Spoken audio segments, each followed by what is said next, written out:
one of the biggest things is that Stonehenge is it's the only monument of its kind, the only stone circle in the world that has the lintels. So lintels are those, when you have the archway, it's the ones that go over the top. Okay. Apparently, it's the only stone circle in the world that has those lintels that go over the top.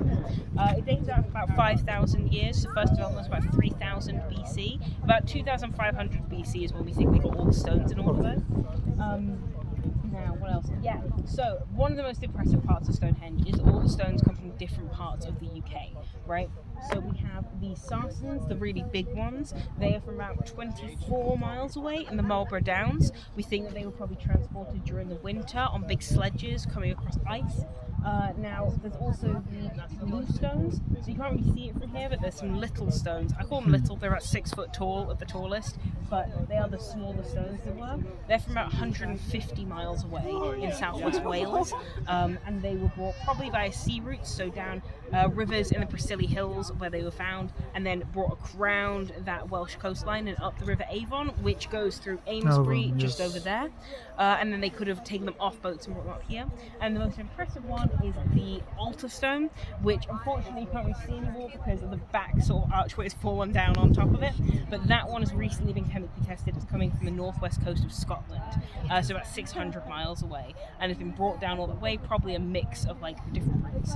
Now we think they were all transported by different people across the UK who found out about Stonehenge, maybe through people who were still living nomadically. By this point in the Neolithic, people are farming mostly, but there are still nomadic and sort of hunter-gatherer people about, so potentially they're spreading the word about it.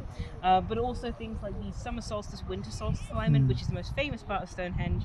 That is something that predates Stonehenge in British culture, where there are tons of burial monuments and other monuments that align with that. We probably got it from the Irish. They probably brought it over through Wales and passed it on through British culture, and so that becomes a very important part of the site as well. I'm trying to think of anything else, but yeah, that's the most impressive part as well. One of the reasons we think people were probably bringing those stones is there's a site just over that way in the corner of those trees called Durrington Walls.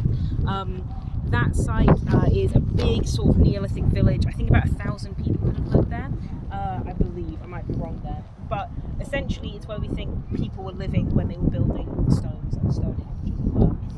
Now, they found huge feasting material from that site, where people were having these massive feasts of like pigs and cattle and stuff like that. They used the bones of those animals, and they were able to find out that they had been slaughtered just before winter solstice. So people were clearly coming and celebrating that winter solstice climate. Nowadays people celebrate summer solstice. Winter solstice is probably more important to me. But as well, and I might be wrong here, but I'm pretty sure I read a paper where they were looking at the tooth data from those animals and found that they had been grazing in areas like Wales and Scotland. So not only were people bringing the stones, they were bringing their own animals as well for this massive feast. So yeah, that's the main thing. Thank you so much. No worries.